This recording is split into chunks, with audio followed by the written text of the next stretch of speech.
বিবেক কোথায়, মানুষের বোধ শক্তি কোথায়? সচরাচর আমরা উত্তর দিয়ে দেব যে ব্রেইন। তা কিন্তু নয়। আল্লাহ রাব্বুল আলামিন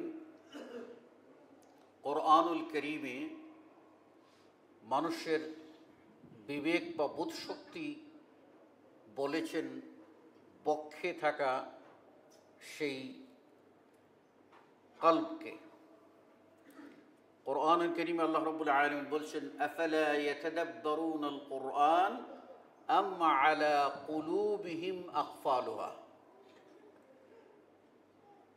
তাদের কি হলো, তারা কোরআন নিয়ে গবেষণা করে না, নাকি তাদের কলব সমূহে তালা লাগানো? অন্যত্র আল্লাহ রাব্বুল আলামিন বলছেন, লাহুম কুলুবুল লা ইয়াফকাহুনা বিহা। তাদের কলব আছে অথচ বুঝে না। আরেক জায়গায় আল্লাহ রাব্বুল আলামিন বলছেন, তাআম্মাদাত কুলুবুহুম আল্লাতী ফিস সুদূর। তাদের অন্তরসমূহ অন্ধ হয়ে গেছে, অন্তরসমূহ বক্র হয়ে গেছে, যে অন্তরটা রয়েছে ফিস সুদূর, সদরে, চেস্টে। কাজেই আমরা বলতে পারি যে এটাই হচ্ছে মানুষের বিবেক, এটাই হচ্ছে মানুষের চালিকা শক্তি। ব্রেইন এর কাজ হলো মানুষের দেহের প্রত্যেকটি অর্গানকে সুস্থ রাখা, কিন্তু ব্রেইনকে কমান্ড করে কাজের জন্য, চিন্তার জন্য, বোঝার জন্য, ভাবার জন্য, সেটা হলো মানুষের হৃদয়, মানুষের আত্মা।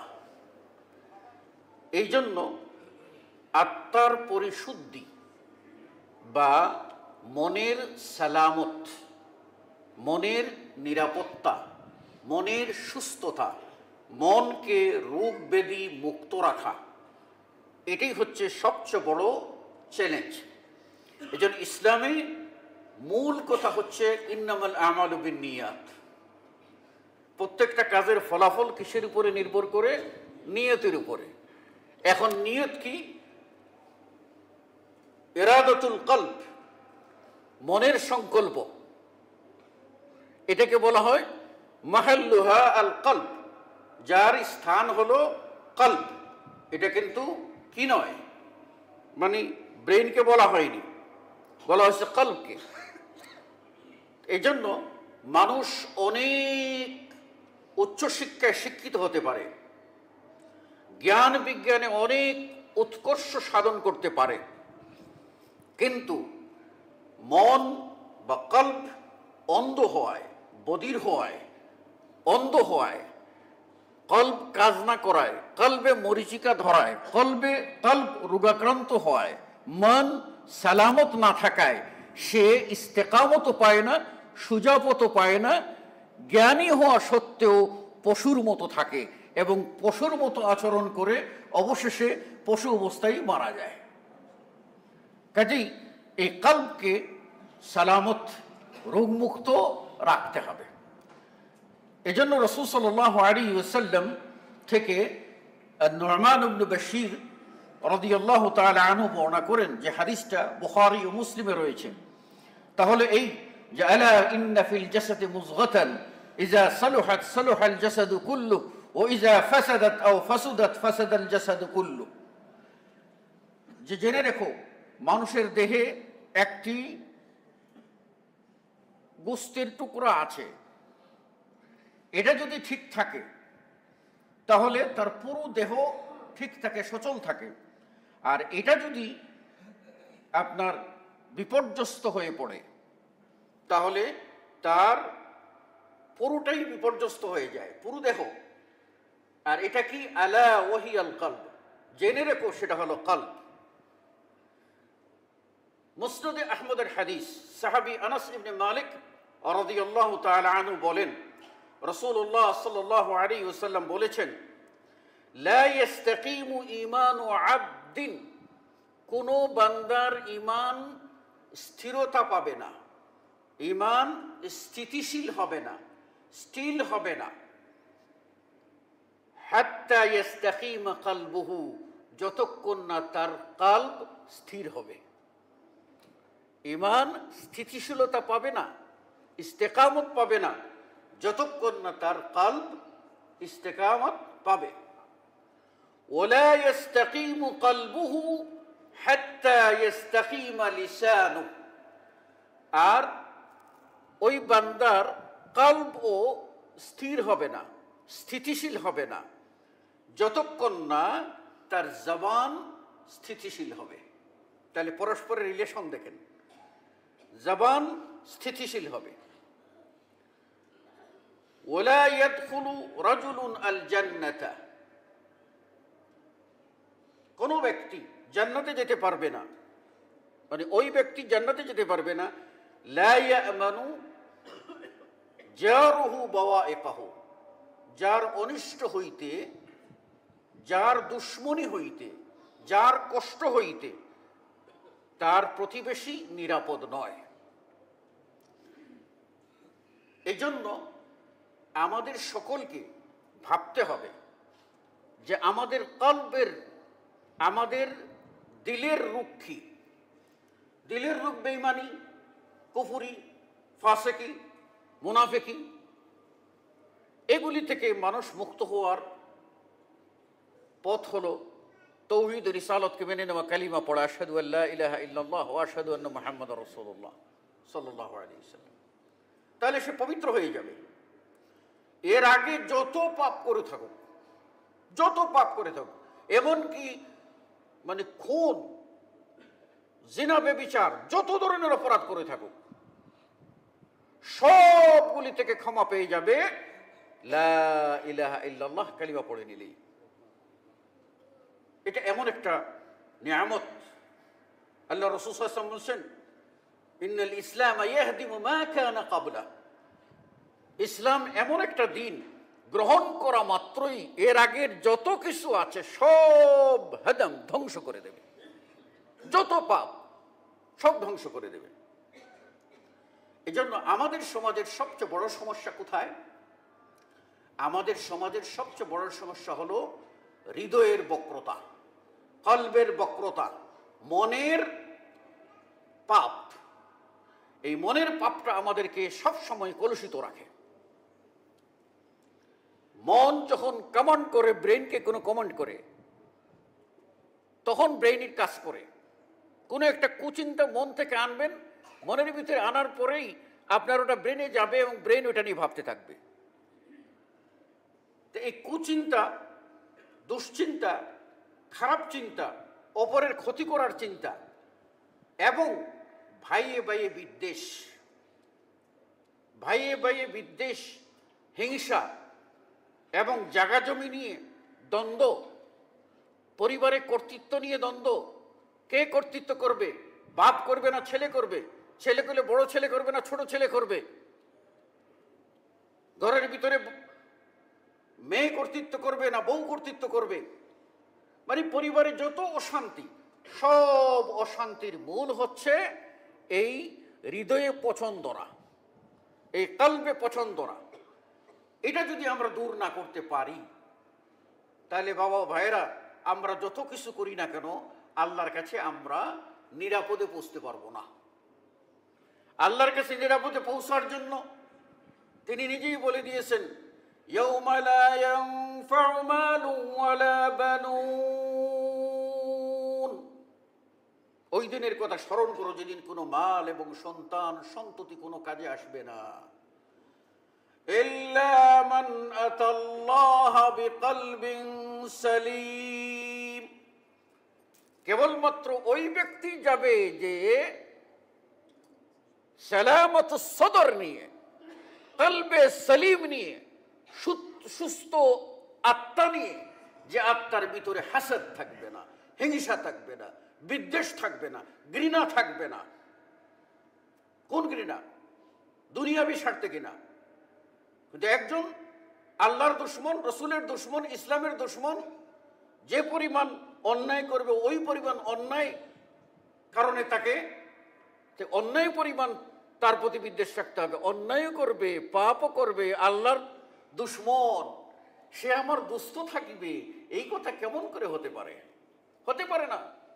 লা তাজিদু কওমান ইউমিনুনা বিল্লাহি ওয়াল ইয়াউমিল আখির ইউআদ্দুনা মান হাদ্দাল্লাহ ওয়া রাসূলাহু। আল্লাহ বলে দিয়েছেন যে আল্লাহর প্রতি ঈমানদার, রসুলের প্রতি ঈমানদার, আখিরাতের প্রতি ঈমানদার এমন কোন ব্যক্তি আল্লাহ রসুলের দুশমন তার সাথে দোস্তি করতে পারে না। ওয়ালাউ কানা আবাউহুম আও ইখওয়ানুহুম আও আশিরাতুহুম, যদিও তাদের বাপ হয়, ভাই হয় অথবা নিকটাত্মীয় হয়। বাপও যদি আল্লাহর বিরুদ্ধে যায়, যেমন ইব্রাহিম আলাইহিস সালাম বাপকে ছেড়েছিলেন, সন্তান আল্লাহর বিরুদ্ধে যায়, নূহ আলাইহিস সালাম সন্তানকে ছেড়েছিলেন। এবং রাসূল সাল্লাল্লাহু আলাইহি ওয়াসাল্লাম আমাদের মধ্যে বাস্তব দৃষ্টান্ত।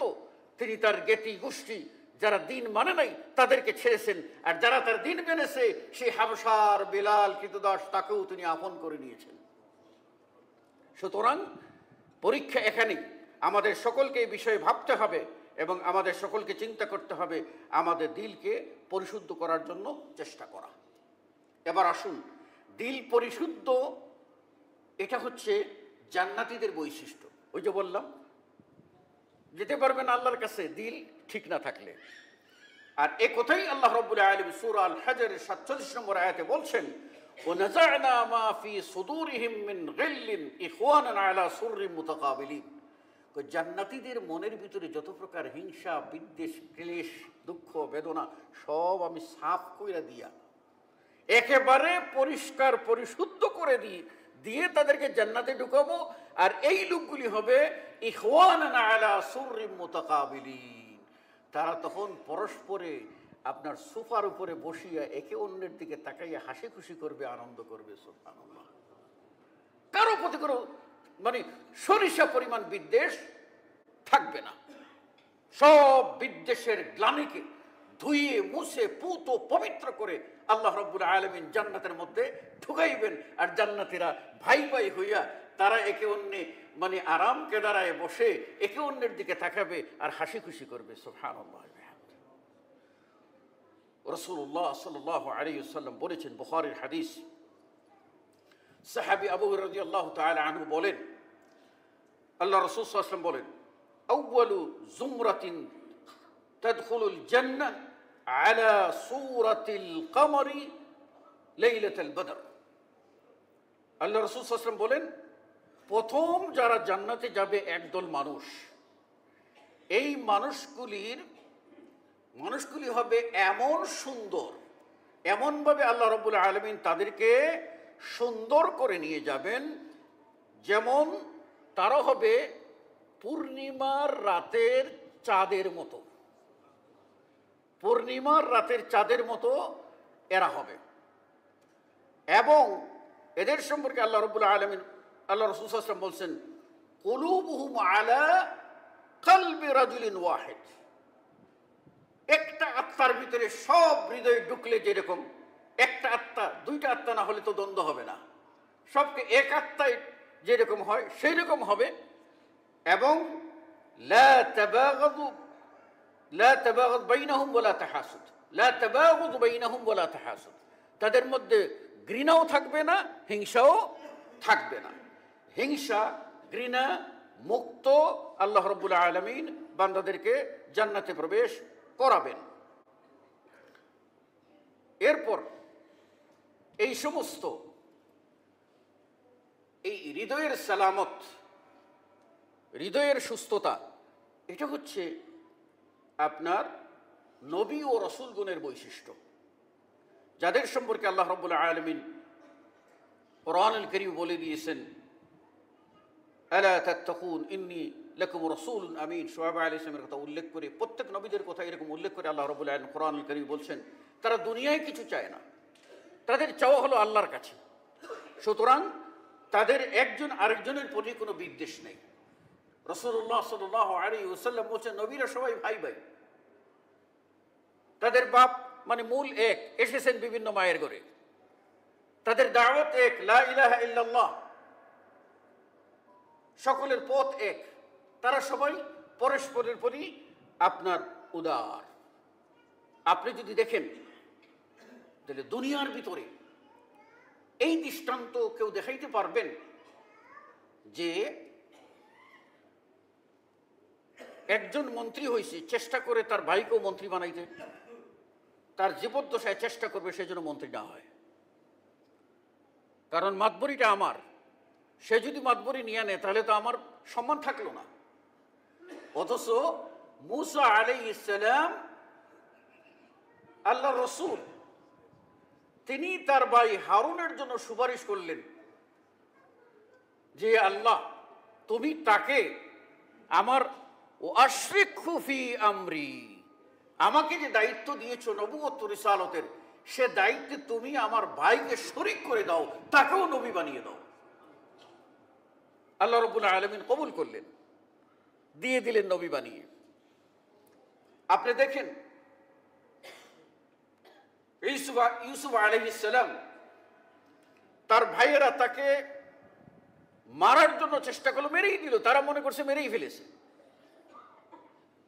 সেখান থেকে যখন উদ্ধার হলেন, মিশরে গেলেন, মিশরের খাদ্যমন্ত্রী হলেন, তারা সবাই যখন দ্বারস্থ হলো, পরিবার যখন ফিরে আসলো, তখন তিনি কি করলেন?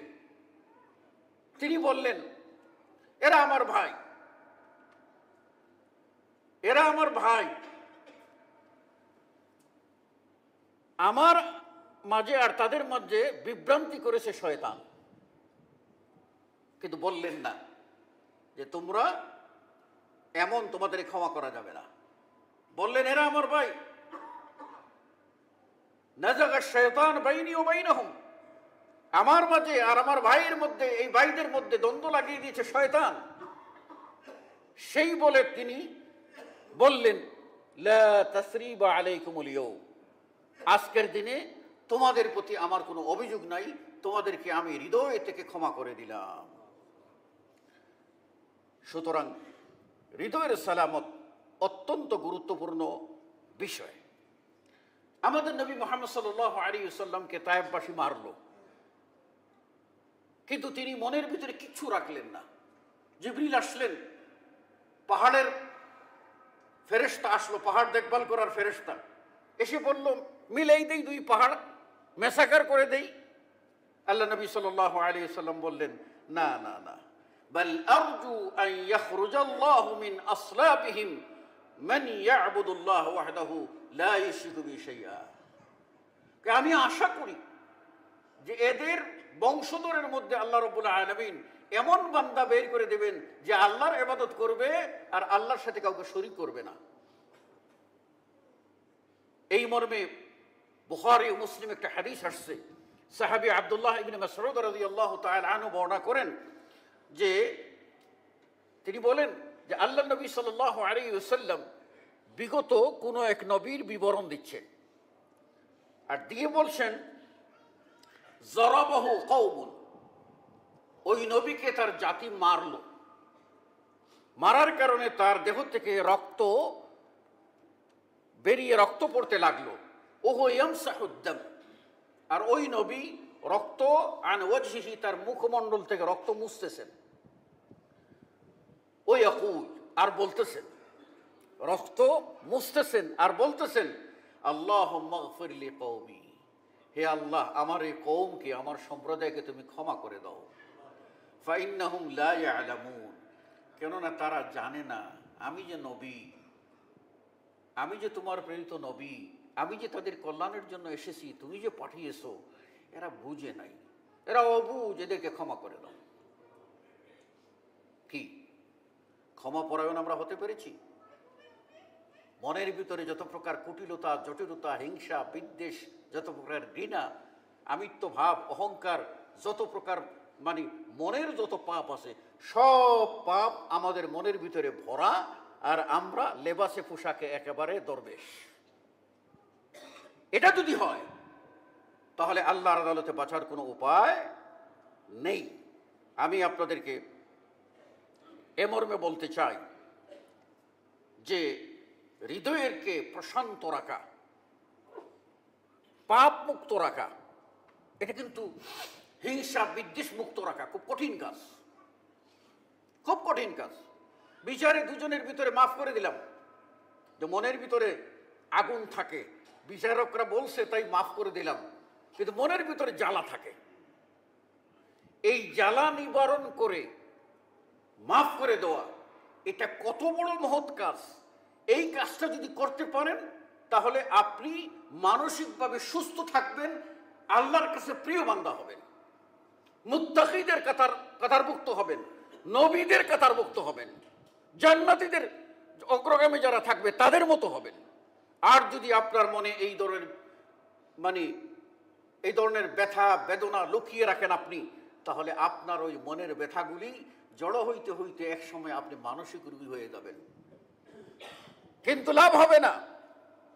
যে দুনিয়ার জন্য মানুষ মরিয়া ভাই ভাইকে 1 ফুট জায়গা ছাড়তে রাজি না, সমাজে এমন মানুষ আমরা পেয়েছি যে ভাই টিউবওয়েল বসিয়েছে, এই টিউবওয়েলের পানি পাশের বাড়ির লোক একসাথে, তারা আপন মায়ের পেটের ভাই, তাকে সেই টিউবওয়েলের পানি দেয় না।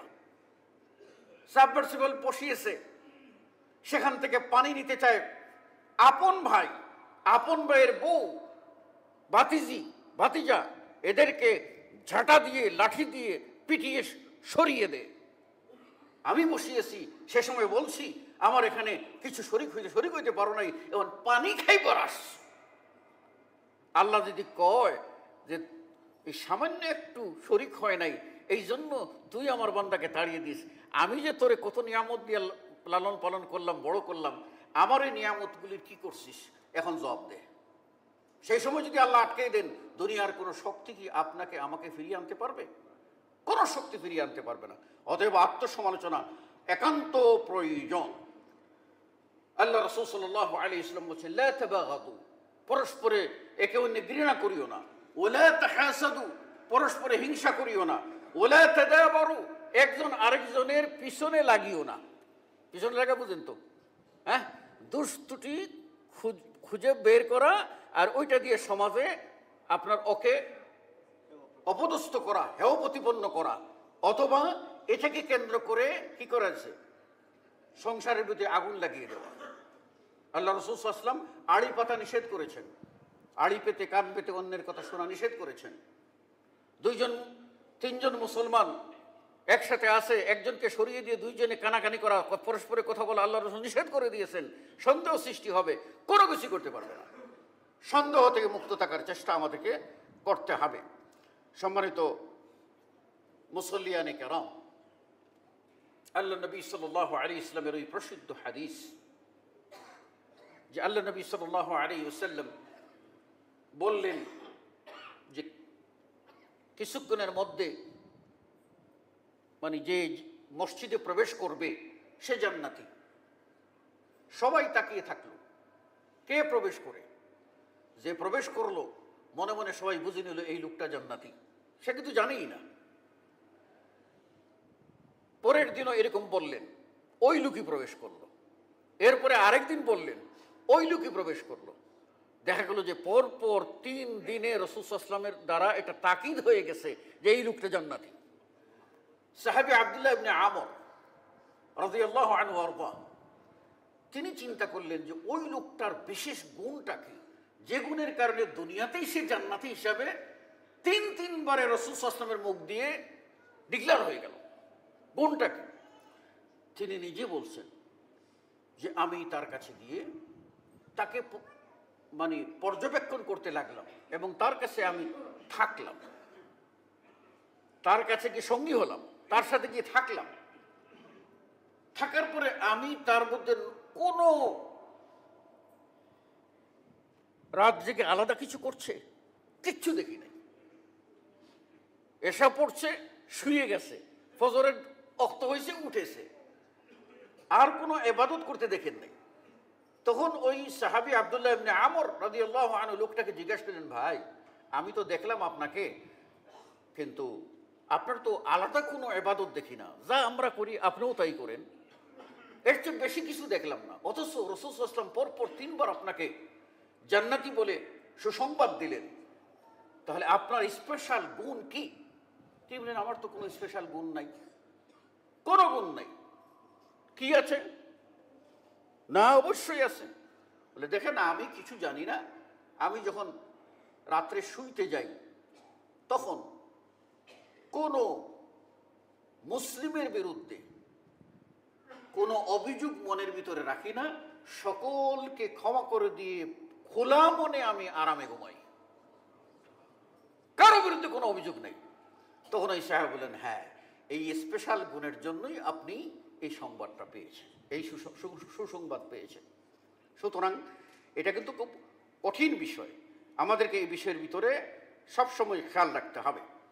এক্ষণে আসুন আমরা আমাদের দিলের সালামত এটা আমরা কিভাবে করতে পারি, কোন পন্থা অবলম্বন করে করতে পারি। প্রথমত আমরা আল্লাহর আনুগত্য, আল্লাহ তার রসুলের আনুগত্যের মাধ্যমে নিজেদেরকে নিয়োজিত রাখলে আমরা আমাদের দিলকে পবিত্র করতে পারব। এই ব্যাপারে আল্লাহ রাব্বুল আলামিন কুরআনুল কারীমে স্পষ্ট করে সূরা আল আনফালের 24 নম্বর আয়াতে এবং সূরা আল আনআমের 125 নম্বর আয়াতে স্পষ্ট করে বলে দিয়েছেন। কাজেই আমাদেরকে আল্লাহর কাছে দিলকে সুপুর্দ করে দিলে আল্লাহ রাব্বুল আলামিন যেভাবে দিলকে চালাইবেন আমি সেইভাবেই চলবো, এইরকম অনুগত বান্দা যদি হতে পারি তবেই আমার জন্য সুখ শান্তি, অর্থাৎ আমি মনের দিক থেকে পবিত্র হতে পারবো। দ্বিতীয়ত আল্লাহর দিকে ফিরে আসা বিনম্র চিত্তে, নরম দিলে, দিলকে নরম করে কাকুতি মিনতি সহকারে আল্লাহর কাছে এসে দোয়া করা। এই দোয়াটা শুধু আনুষ্ঠানিকতা নয়, মনকে আল্লাহর দিকে এগিয়ে দিয়ে, মনকে আল্লাহর দিকে এগিয়ে দিয়ে একেবারে বিনয়ী হয়ে আল্লাহর কাছে দোয়া করা। এই দোয়া যদি করতে পারেন তাহলে আপনি অন্তরের বেদি থেকে মুক্ত হতে পারবেন, যার কথা সূরা আল হাশরের 10 নম্বর আয়াতে আল্লাহ রাব্বুল আলামিন বলছেন যে ওয়ালা তাজআল ফি কুলুবিনা গিল্লাল লিল্লাযিনা আমানু রব্বানা ইন্নাকা রাউফুর রাহিম। এই দোয়া আপনাদের জানা আছে, এই দোয়াটা আল্লাহ কোরআনে শিখিয়েছেন।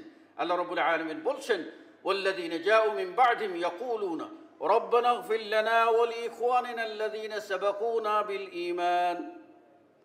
হে আল্লাহ, হে আমাদের রব, আমাদেরকে মাফ করে দাও, আর আমাদের আগে যারা চলে গেছেন আমাদের ভাইয়েরা তাদেরকেও তুমি মাফ করে দাও।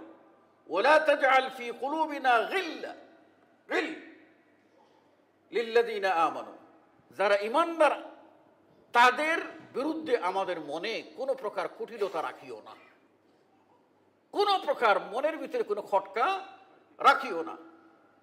রব্বানা ইন্নাকা রাউফুর রাহিম, তুমি হলে রাউফ, তুমি হলে রাহিম, তুমি আমাদেরকে এই আমাদের অন্তরটাকে পরিষ্কার করে দাও। তাহলে আমরা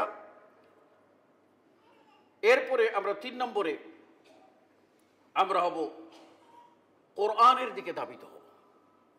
কোরআন হলো শিফাউল লিমা ফিস সুদূর, অন্তরের যত রোগ আছে তার শিফা। একটি কথা আমি প্রসঙ্গত বলে ফেলি, আপনারা রমাদানে ওই হাদিসটা বারবার শুনেছেন, সেটা হলো যে মান দাখালা আলাইহি রমাদান, রমাদান আসলো, সুম্মান সালাখা মিনহু, রমাদান তার কাছ থেকে উঠিয়ে নেওয়া হলো, ওয়ালাম ইউগফার, তাকে ক্ষমা করা হলো না, ক্ষমা পেল না। অন্য হাদিস রাসূল সাল্লাল্লাহু আলাইহি ওয়াসাল্লাম বলেন ফাকাদ হুরিমা, সে মাহরুম হয়ে গেল। অন্য হাদিসে রাসূল সাল্লাল্লাহু আলাইহি ওয়াসাল্লাম ফাকাদ হুরিমাল খায়র কুল্লা, সব প্রকার কল্যাণ থেকে মাহরুম হয়ে গেল। এখন আমার প্রশ্ন যে ওই মাহরুম ব্যক্তি কে, যে রমাদান পেয়েও আল্লাহর ক্ষমা পাইল না? এখন আমরা কি চিনতে পারবো? আমরা চিনতে পারবো? কাউকে কি বলতে পারবো যে ভাই আপনি মাহরুম হয়ে গেছেন, আপনি জান্নাত পান নাই? আপনি বলার কোনো ক্ষমতা আছে? নাই। তবে একটু ক্যালকুলেশন করেন, এই হাদিসটার মর্মটা কি? এই হাদিসটার ব্যাখ্যা হলো যে রমাদান পরেও আল্লাহর কাছ থেকে ক্ষমা নিতে পারলো না, সে মাহরুম। এই মাহরুম মানে কি? এই মাহরুমের অর্থ হলো বঞ্চিত, তার অর্থ হলো সে আল্লাহর পক্ষ থেকে মাগফিরাত পাওয়ার যোগ্য হয়নি। যোগ্য না হওয়ার কারণে কোনো প্রকার ইবাদত সে সঠিক মনে করতে পারেনি। সে কোরআন পড়তে বসছে, তার ঘুম এসে গেছে, কোরআন তেলাওয়াত করতে পারেনি। এমনও হতভাগা আছে যে পুরা রমাদান মাসে এক পারাও কোরআন পড়েনি। ও কোরআন পড়তে জানে, ও হাফেজ, ও আলেম।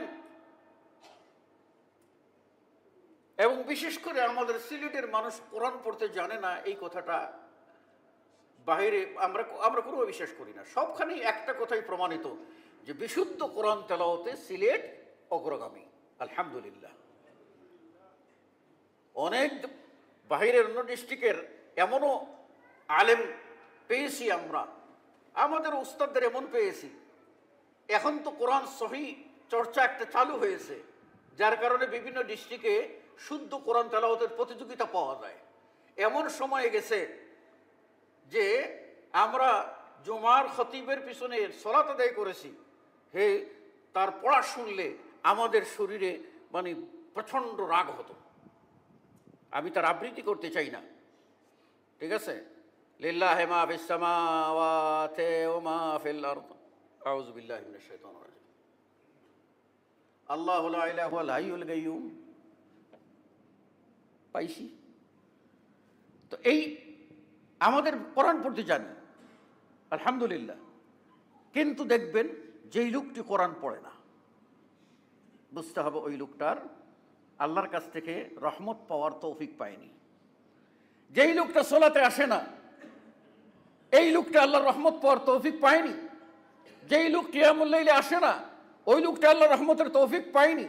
যেই লোকটা যাকাত দেয় না, ওই লোকটা আল্লাহর রহমতের তৌফিক পায়নি। যেই লোকটা সাদাকা করে না, সেই লোকটা আল্লাহর রহমতের তৌফিক পায়। পরিষ্কার করে বুঝতে হবে। শোনেন, সাহাবায়ে কেরাম রিজওয়ানুল্লাহি আলাইহিম আজমাইন এমন ছিলেন, ধনীরা দান করতেন, গরিবরা দান করার কোনো সুযোগ পেত না।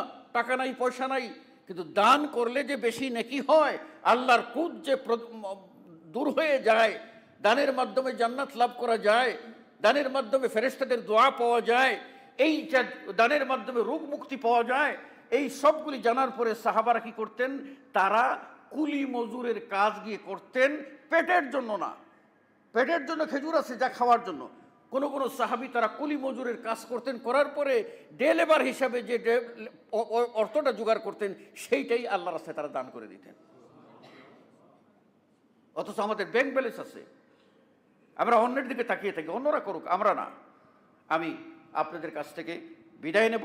বিদায় নেওয়ার আগে আপনাদেরকে বলতে চাই, আবারও স্মরণ করে দিতে চাই, 1 নম্বরে দিলকে পরিশুদ্ধ রাখতে চান, তাহলে আপনি আল্লাহ রসুলের আনুগত্য করুন।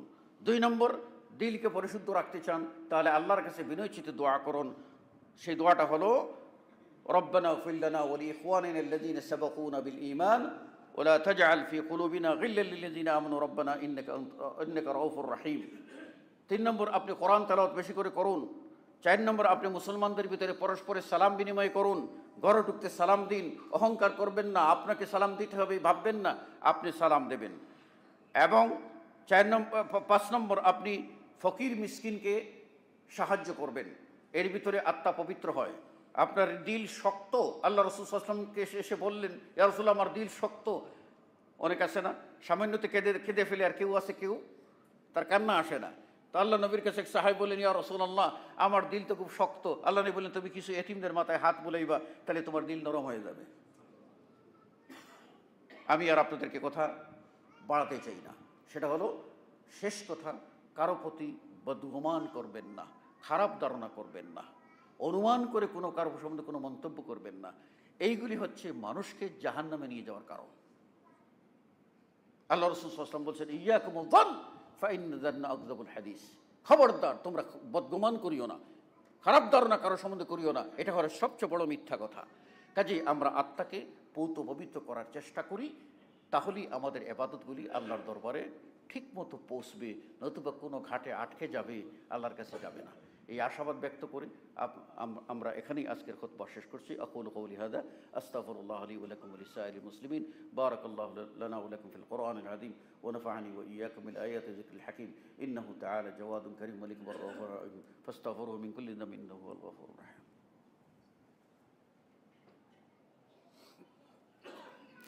আলহামদুলিল্লাহ الحمد لله الذي خلق الإنسان وأتى عليه حين من الدهر لم يكن شيئا مذكورا ثم هداه السبيل ونصب له الدليل إما شاكرا وإما كفورا فسبحان الذي لم يزل ولا يزال حيا قيوما مدبرا سميعا بصيرا أشهد أن لا إله إلا الله وحده لا شريك له وأشهد أن محمدا عبده ورسوله إن الله وملائكته يصلون على النبي يا أيها الذين آمنوا صلوا عليه وسلموا تسليما اللهم صل على محمد وعلى آل محمد كما صليت على إبراهيم وعلى آل إبراهيم إنك حميد مجيد اللهم بارك على محمد وعلى آل محمد كما باركت على إبراهيم وعلى آل إبراهيم إنك حميد مجيد اللهم أعز الإسلام والمسلمين وأذل الشرك والمشركين ودمر أعداءك أعداء الدين اللهم انصر إخوان المسلمين في كل مكان اللهم انصر إخوان المسلمين في كل مكان خاصة في فلسطين في أهل غزة اللهم احفظهم من حفظك يا الله يا أكرم الأكرمين اللهم طهر قلوبنا من النفاق واخلص أعمالنا من الرياء وتقبل توبتنا بقبول حسن يا أرحم الراحمين